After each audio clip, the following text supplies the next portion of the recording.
বিজয় দিবসকে সামনে রেখে কোনো ধরনের নিরাপত্তা হুমকি নেই বলে জানিয়েছেন স্বরাষ্ট্র উপদেষ্টা অবসরপ্রাপ্ত lieutenant general Jahangir Alam Chowdhury.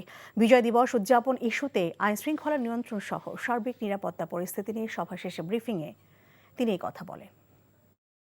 16ই December আমাদের মহান বিজয় দিবস। এই বিজয় দিবস যেন ভালোভাবে করা যায়, এখানে যেন কোনো ধরনের কোনো দুর্ঘটনা না ঘটে, এই জন্য আজকে আলোচনা হয়েছে। আইন শৃঙ্খলা পরিস্থিতি এখানে কোনো সমস্যা নাই, ট্রাফিকটা ভালোভাবে থাকে যেন সবাই যেমন যেতে পারে, এই জন্যই ব্যবস্থা করা।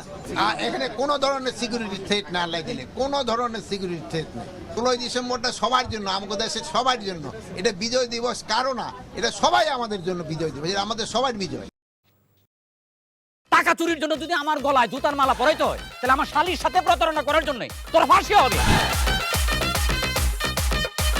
দুলা ভাই, আপনার তো ঘর জামাই বইলা একটা পরিচয় আছে, আমার তো তাও নাই। ছেলে রাজনৈতিক ফ্যামিলির মেয়ে হয়ে ওই কাজ করবে। যারে পাবো আরে পিটাবো, রক্তের নেশায় ধরছে, রক্তের নেশায়, কাঁচা রক্তের নেশায় ধরছে।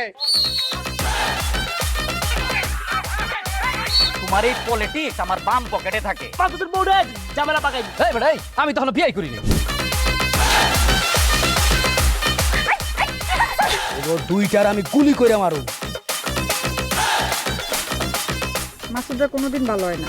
আপনার পোশাক আশাক দেখে কিন্তু আপনার তালুকদার বংশের লোক মনে হয় না আব্বা, আপনার মনে হয় যে আপনি ফকির বংশের লোক।